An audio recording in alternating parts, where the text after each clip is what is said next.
Bien, bonjour.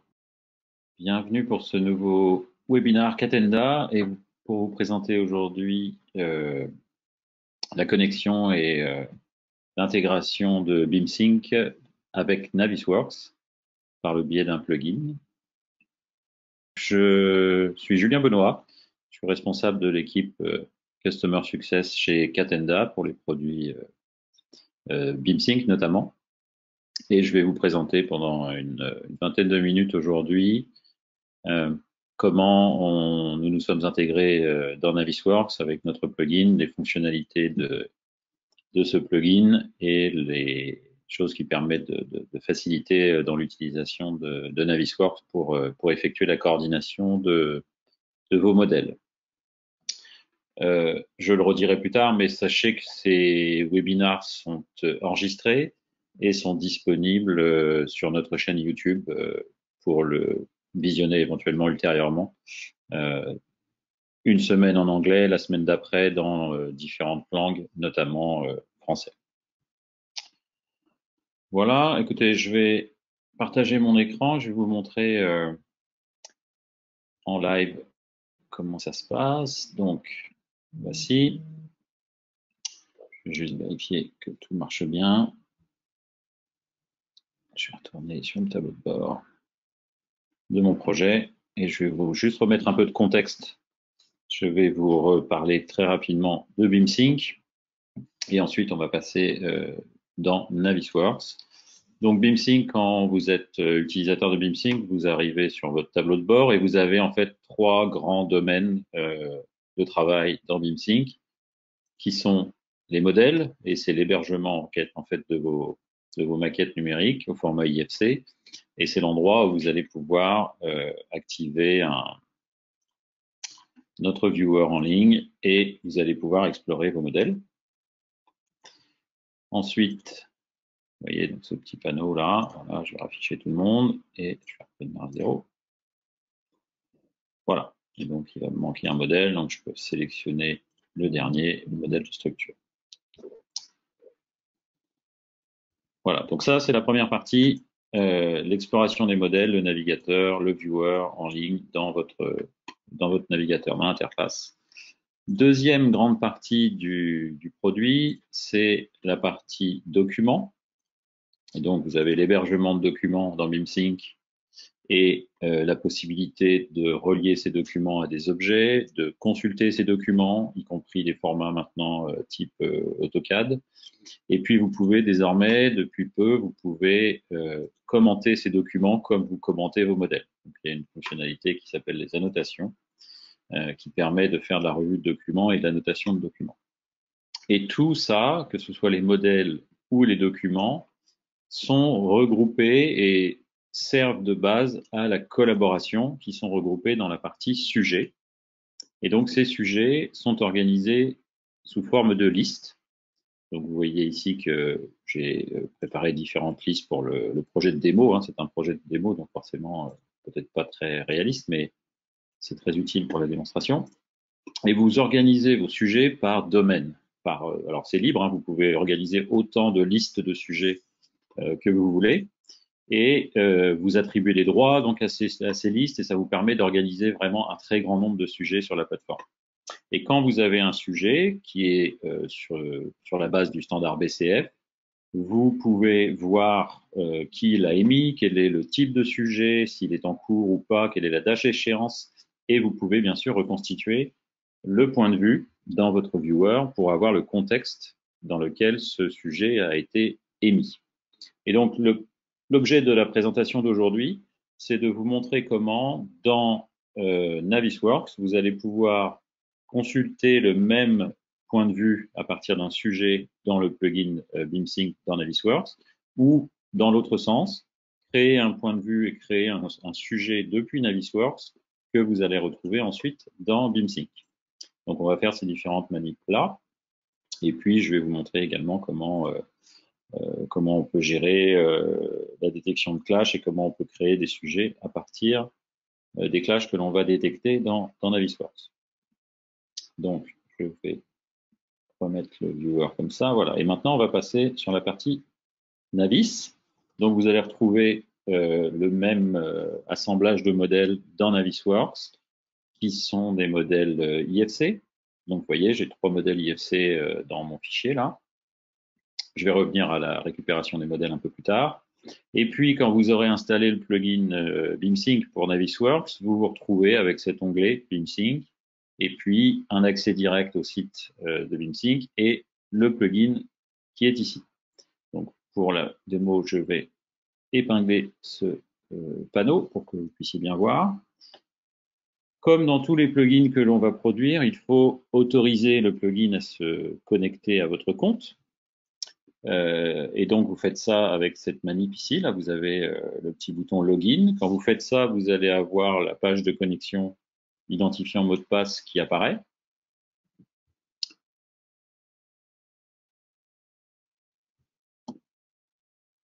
Voilà. Et donc, je vais me connecter avec mes identifiants pour le webinar.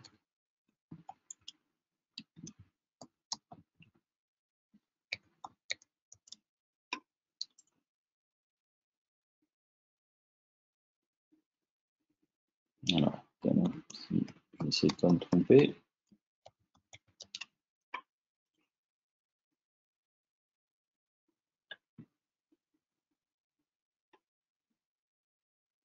Bon, qu'est-ce que je fais comme erreur?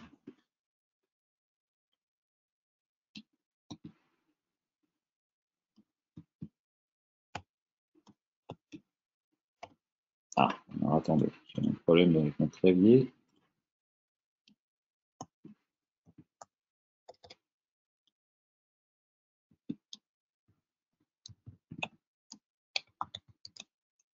Voilà.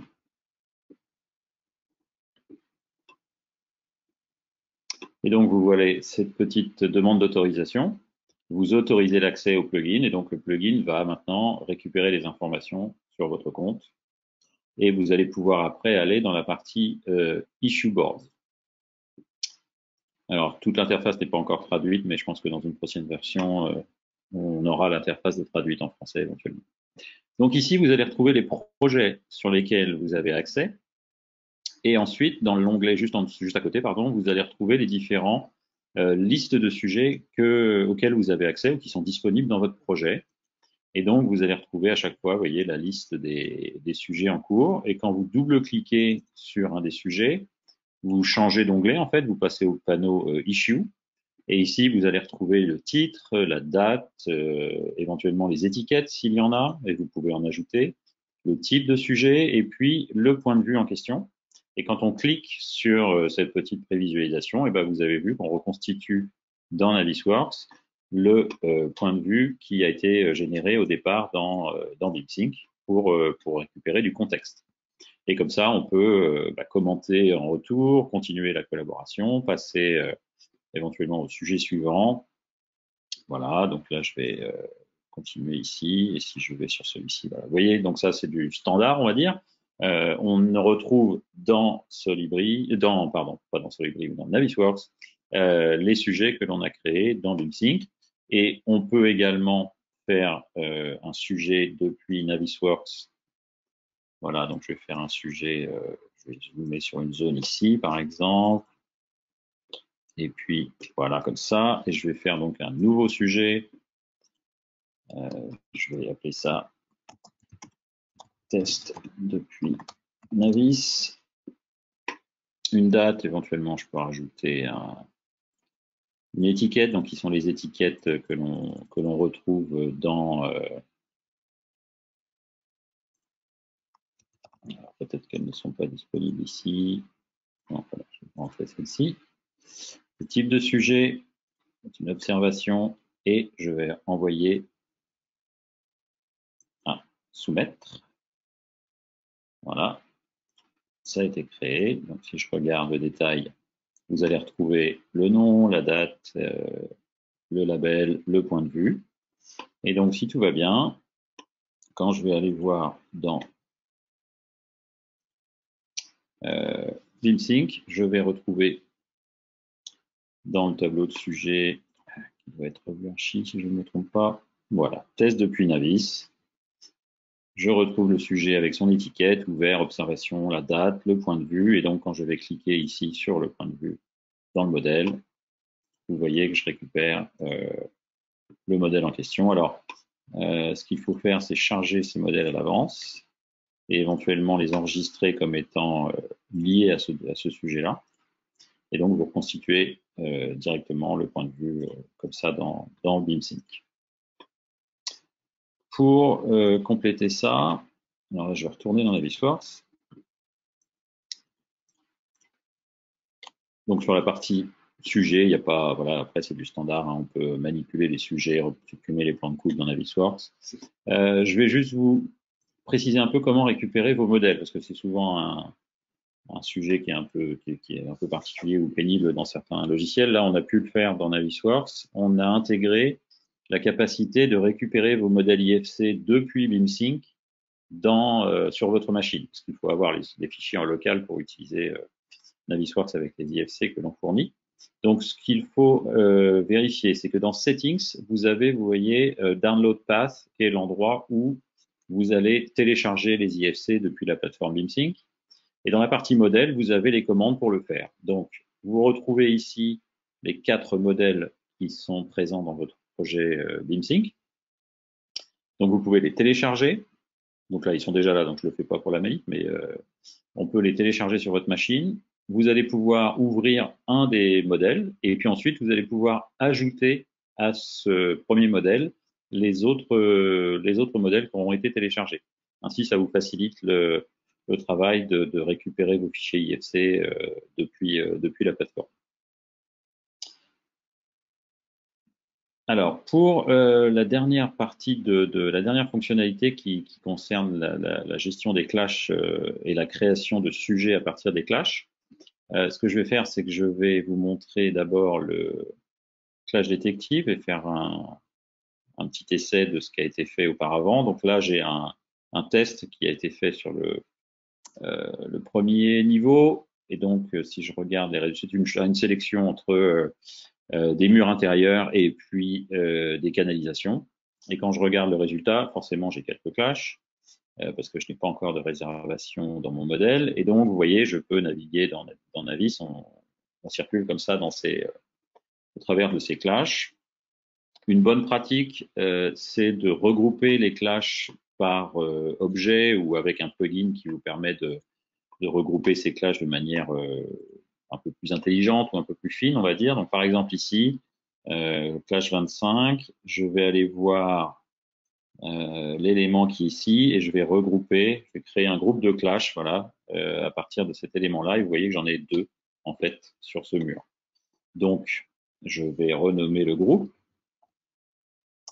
que je vais appeler mur 01 pour le webinar. Voilà.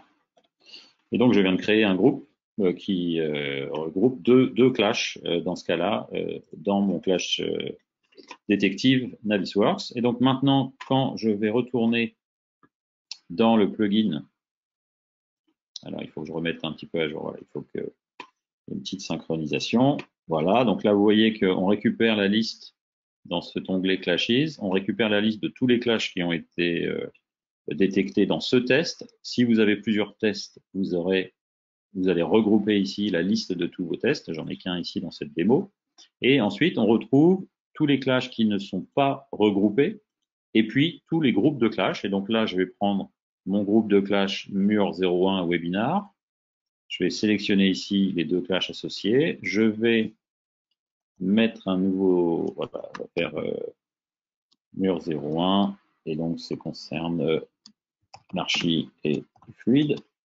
Et je vais ranger ça dans les sujets ArcMap réservation. Voilà.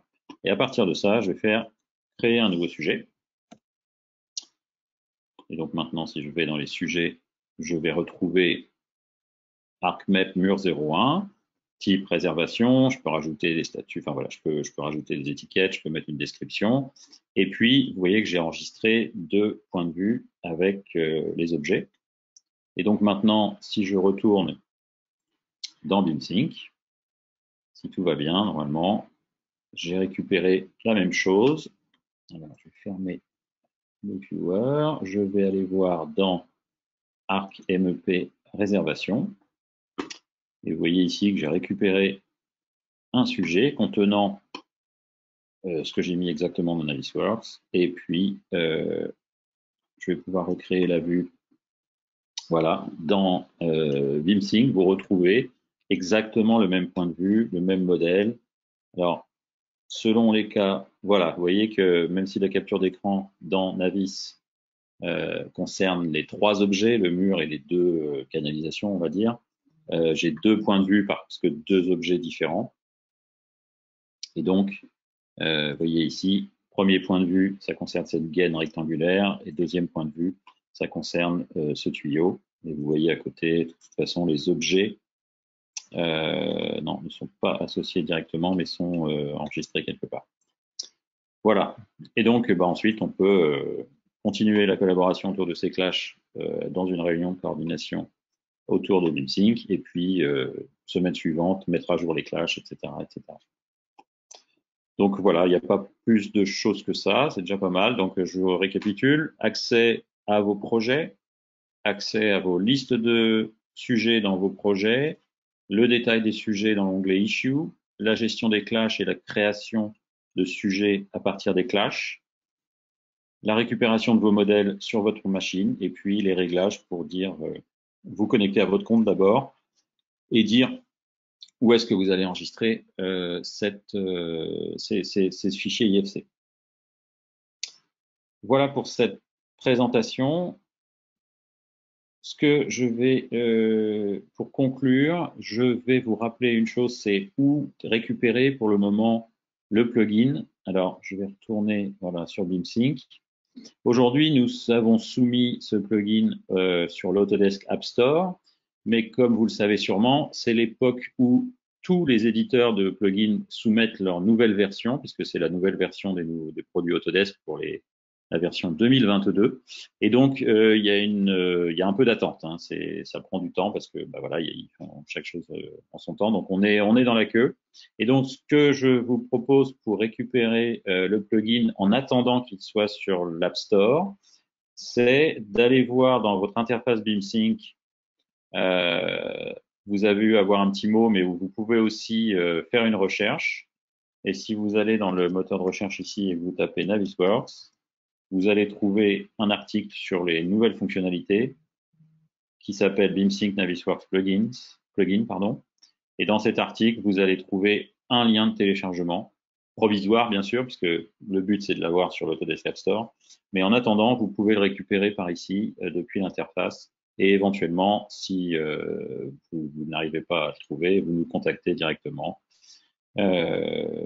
Moi-même ou ma collègue pour en savoir plus sur BeamSync si vous n'êtes pas client aujourd'hui, et puis savoir éventuellement comment récupérer le plugin. Je mettrai aussi un lien vers ce téléchargement dans la description de la vidéo. Voilà, j'espère que ça vous aura été utile. Et puis de toute façon, ce plugin est une première version. On attend du retour utilisateur, on attend des commentaires, des critiques pour l'améliorer dans la prochaine version et continuer à avancer dans ce chemin des intégrations avec BeamSync. Je vous remercie d'avoir participé à ce webinaire et je vais vous souhaiter à tous et à toutes une très bonne journée. À bientôt.